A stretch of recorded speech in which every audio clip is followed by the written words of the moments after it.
नमस्कार सभी को। और मेरा नाम राजू है और जैसा कि भैया ने बताया कि 12वीं कक्षा में हूँ मैं। और मैं सबसे पहले आभार व्यक्त करना चाहता हूँ पीयूष भैया को और टीम रचयिता को, जिन्होंने मुझे इस लायक समझा कि इतनी बड़ी कलम जहाँ उपस्थित है वहाँ छोटी सी पेंसिल को जगह दी तो मैं इसलिए आभार करूँगा। और समय की सीमाएं हैं, इसलिए एक गज़ल सुनाकर मैं अपनी जगह लूँगा। तो गज़ल है कि मतलब देखिएगा कि मुझको तो अब रोना भारी लगता है, मुझको तो अब रोना भारी लगता है और अकेला रहना दुश्वारी लगता है। मुझको तो अब रोना भारी लगता है और अकेला रहना दुश्वारी लगता है। जिनके चेहरों के पीछे भी कई चेहरे हैं, जिनके चेहरों के पीछे भी कई चेहरे हैं, उन लोगों का लहजा किरदारी लगता है।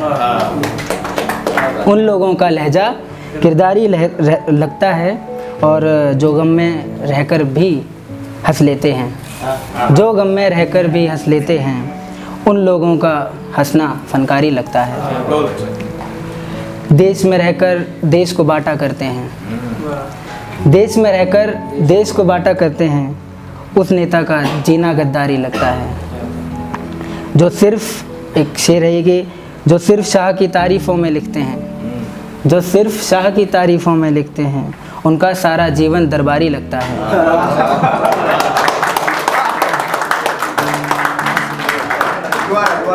जी कि जो सिर्फ शाह की तारीफ़ों में लिखते हैं, उनका सारा जीवन दरबारी लगता है। और ये शेर कि जिस राह पर निकला था मैं उसके साथ कभी, जिस राह पर निकला था मैं उसके साथ कभी, वो सफ़र मुझे तो अब तक जारी लगता है। आखिरी शेर है कि जिस हाथ से थामा था तूने मेरे हाथों को, जिस हाथ से थामा था तूने मेरे हाथों को, वो हाथ मुझे अब जिम्मेदारी लगता है। बहुत शुक्रिया। वो नाराज़ हो तो मनाना उसे, वो नाराज़ हो तो मनाना उसे, है कितनी मोहब्बत बताना उसे।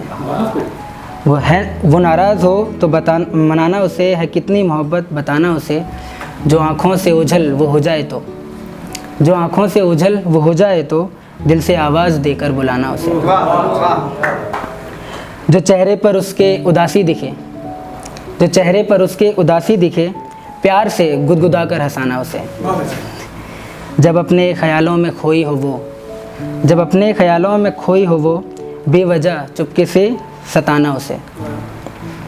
वैसे तो बहुत कुछ है सुनाने को दुनिया में, वैसे तो बहुत कुछ है सुनाने को दुनिया में, पर जो उस पर लिखा वो सुनाना उसे। वैसे तो बहुत कुछ है सुनाने को दुनिया में, पर जो उस पर लिखा वो सुनाना उसे। उसकी आंखों में आंसू अगर आ जाएं तो, उसकी आंखों में आंसू अगर आ जाएं तो, बस कसकर गले से लगाना उसे, बस कसकर गले से लगाना उसे, बस जी।